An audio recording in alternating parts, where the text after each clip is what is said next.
Hi everyone, this is Miss Amy with the Boys and Girls Club of Newark, and today I'm going to read you a story called Three Hens and a Peacock.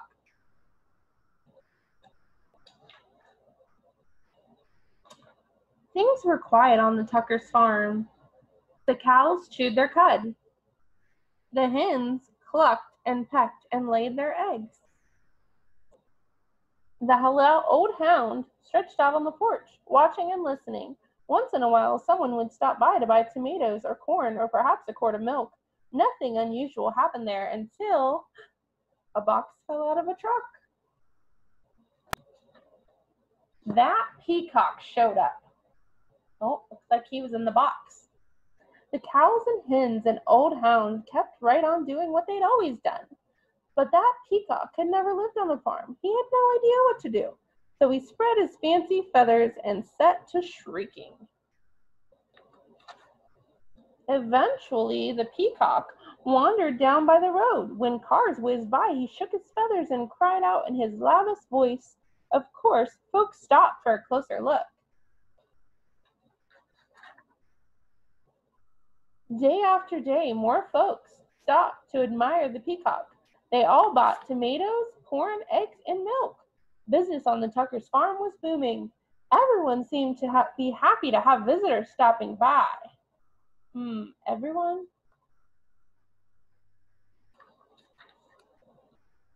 But trouble was brewing in the hen house.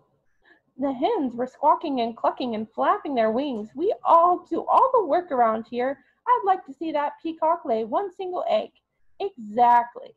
He just struts around screaming. I suppose fancy feathers are more important than laying eggs. The lazy Peacock gets all the attention and we do all the work. Looks like he's listening. That Peacock heard every word. For days he moped around moaning and groaning. I wish I could be more useful around here. Clucked one of the hens. The other ruffled her feathers. The old hound stretched and slowly raised his head. Why not let that Peacock stay here to be useful for a while, and you hens take the glamorous job down by the road?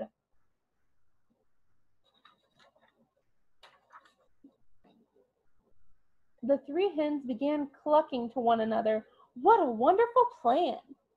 Yes, it's a fabulous idea. Oh, ladies, we simply must fancy up our feathers tonight, and nothing but our brightest bangles and bows. We'll stop traffic for sure. You know, girls, I could strut with the best of them. The Peacock perked up. Let's do it, he declared. Tomorrow I'll stay here and sit on a nest and cluck. And we'll get all gussied up, said the hens, and we'll be so glamorous. At sunrise the next morning, the hens strutted down to the road. The Peacock marched right into the hen house and poked his head inside. The hens flocked by the road waiting for a car. They saw one approaching. They clucked, and with a flurry of feathers, but every car whizzed right on by.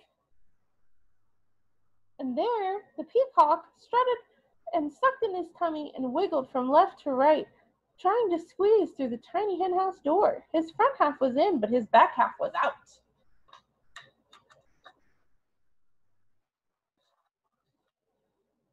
Down by the road, those hens tried every trick they knew, but still no car stopped.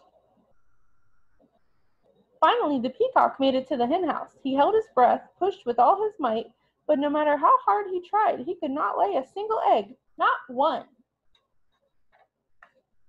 The old hound stretched onto the porch, watching and listening. "What's that Peacock doing in the henhouse?" asked Farmer Tucker. "Who knows?" said Mrs. Tucker. "And what are those hens doing down by the road? Not one of them is up here laying eggs." "Well, the way things are going, we're not likely to have anyone buying eggs today," said Farmer Tucker.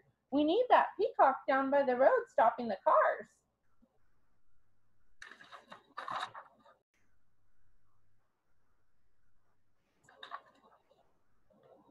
When the Peacock heard that, he smiled the biggest smile you ever saw on a bird's beak. "I am helping," he thought.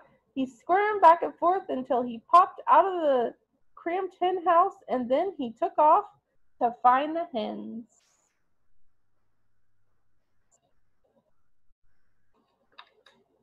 Exhausted hens were all clucked out.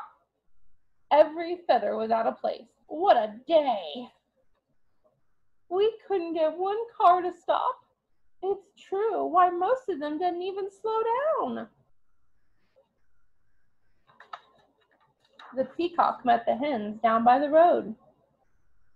I can tell you, I'm no good at laying eggs, he said. I just was not meant for it. One hen nodded. I put on my stellar strut and couldn't even stop a single car. She said, I have to hand it to you, Fancy Feathers. Your job is a lot harder than it looks. The other hens agreed. The peacock looked relieved. So the hens marched back to the hen house, and the peacock strutted down to the road. The old hound stretched out on the porch, watching and listening, and things were quiet again on the Tuckers' farm.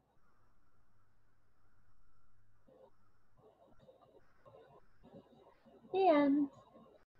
Hope you've enjoyed the story. Have a great day. Bye.